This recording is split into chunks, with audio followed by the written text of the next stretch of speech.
Hello my beginner buddies out there. Today we're going to take a look at one of the techniques that I think really kind of sets guitar apart from other instruments, or most instruments anyway, and that is the string bend.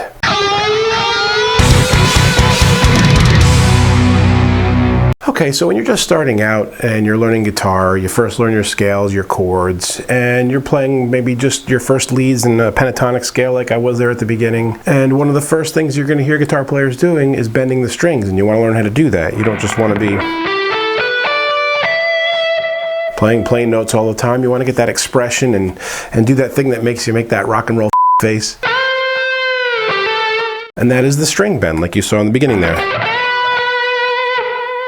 And so today we're going to talk about just the technique for making those bends happen and what ones maybe you want to work on first so you can get going and do it in a way that doesn't sound like cats having a fight out in the backyard.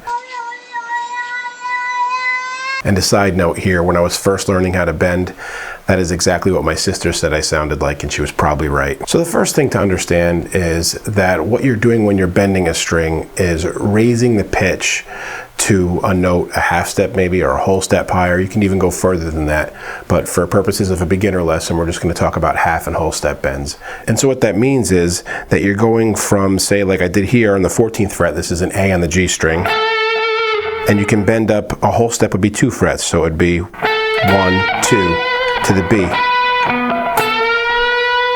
And you would bend it until you meet that note.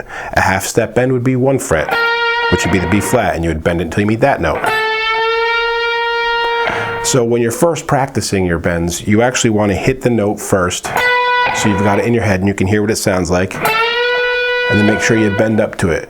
When you bend a little bit flat or a little bit sharp in the context of a song, man, it sounds awful. You really want to make sure you get that right. So a whole step, half step,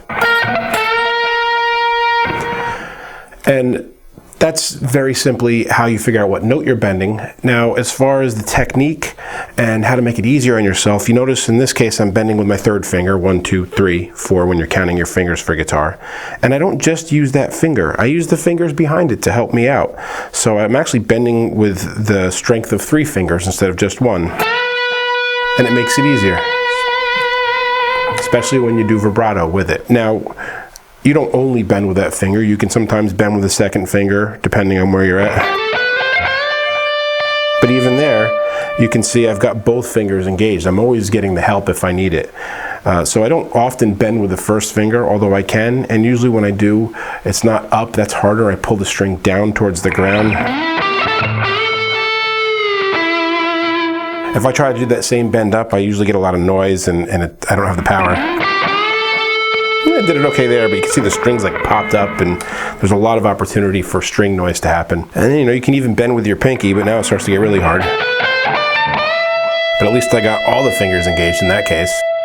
So your main tips in this very short lesson are, one, that you always, when you're first learning, hit the note above it first so that you can hear it, the whole step again. And to remember to use the fingers behind it. Now, the last thing I'm going to add, and we'll call this like maybe a little bonus tip,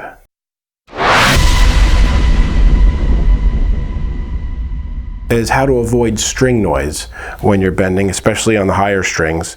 And you will see a lot of guys, especially when they're bending with like the third finger, take and make almost a bar with the first finger and then use just 2 fingers to bend. So maybe I'm doing something like, and you can see my first finger here is laying on these strings so that they're muted out. And I will often do that as well, especially when I have a really high gain sound on, and that will help you alleviate some of all that string noise that you're getting that becomes really annoying. So that's it for your little less than 5-minute even primer on what string bends are. Hope it makes sense to you, and those quick little techniques get you on your way to making bends that sound good instead of sound like the aforementioned cats fighting in the backyard. And if you have any questions or comments, please leave them below. I'm always happy to answer any questions. And until next time, guys, keep making great music. Hey friends, don't forget to subscribe and turn on notifications. It makes the whole world better.